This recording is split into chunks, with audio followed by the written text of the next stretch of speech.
Hello नमस्कार दोस्तों।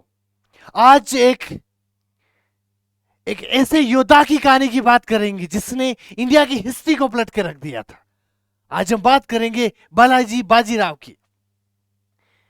18वीं शताब्दी में एक हिंदुस्तान में एक महान योद्धा हुआ जिसका इतिहास में जिक्र नहीं है, लेकिन महाराजा शिवाजी और राणा प्रताप के बाद में अगर जिसने हिंदू स्वराज्य की कल्पना की थी तो वो था बाजीराव बल्लाड़, बालाजी बाजीराव। उसका हम जिक्र करेंगे। ये जो आप देख रहे हैं ना, बालाजी बाजीराव जब 12 साल का था वो युद्ध के मैदान में अपने पिता के साथ उतर गया था। 12 साल की उम्र में एक महान योद्धा को कैसे इतिहास भूल सकता है। 12 साल की उम्र में वो मैदान में उतर गया था। और अब अगर हम बात करें, ये बालाजी बाजीराव का आप फोटो देख सकते हैं। बालाजी बाजीराव, बात उस समय की है कि जब दिल्ली में मुगल आक्रमणकारी, मुगलों का राज था और दक्षिण में निजाम और एक छोटा सा राज्य जो मराठा साम्राज्य था वो बिखरा हुआ था। लेकिन बालाजी बाजीराव उस समय प्रधानमंत्री थे। प्रधानमंत्री जो पेशवा का पद था, अब जो प्रधानमंत्री वास्तविक राजा का पद होता था। जो समय जो राजा थे वो राजा सिर्फ नाम मात्र के थे। वो सारा का सारा जो सारी जो लड़ाइयां लड़ी अपने इतिहास में, उन्होंने 41 लड़ाइयां लड़ी और 41 की सारी जीती। और कैसे एक इतिहास उनको, कैसे एक इतिहासकार उनका नाम भूल सकते हैं। 41 लड़ाइयां लड़ी और किसी भी लड़ाई में वो हारे नहीं थे।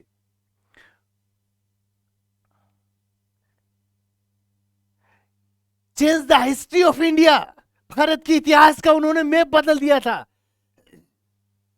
हिंदुस्तान के 80% भूभाग पर एक मराठा पताका लहराई थी। उनका एक सपना था कि कटक से अटक एक भगवा लहराएगा, हिंदू साम्राज्य होगा कटक से अटक तक।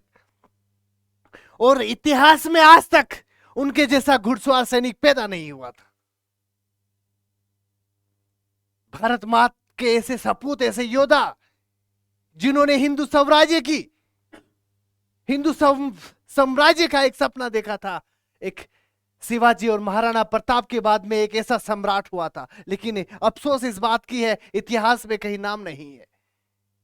कैसे इतिहासकार भुला सकते हैं, कैसे इतिहासकार की कलम से आज छूते रह गए वो।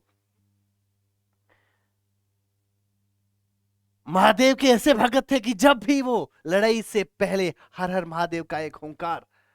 लेकिन ऐसा नहीं है कि उन्होंने एक हिंदू स्वराज्य की सपना देखा, लेकिन वो हमेशा एक मुस्लिम धर्म के प्रति भी रिस्पेक्ट करते थे। उसके बड़े बड़े सेनापति मुस्लिम थे, लेकिन सभी एक युद्ध में जाने से पहले हर हर महादेव के जयकारे हमेशा लगते थे। बात उस समय की है जब दिल्ली पर मुगलों का शासन था और उस समय कमजोर साम्राज्य था मुगलों का।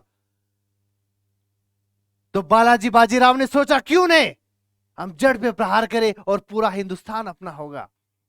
तो पहली बार एक 21 साल के योद्धा ने, एक 21 साल के योद्धा ने दिल्ली को 3 दिन पर घुटनों के लिए टेक दिया था। 21 साल का योद्धा और दिल्ली को 3 दिन के लिए उसने घुटनों पर टेक दिया था और कहा था कि बालाजी बाजीराव अभी जिंदा है। ऐसे साम्राज्य, ऐसा एक महान योद्धा जो हमेशा अमर रहेगा।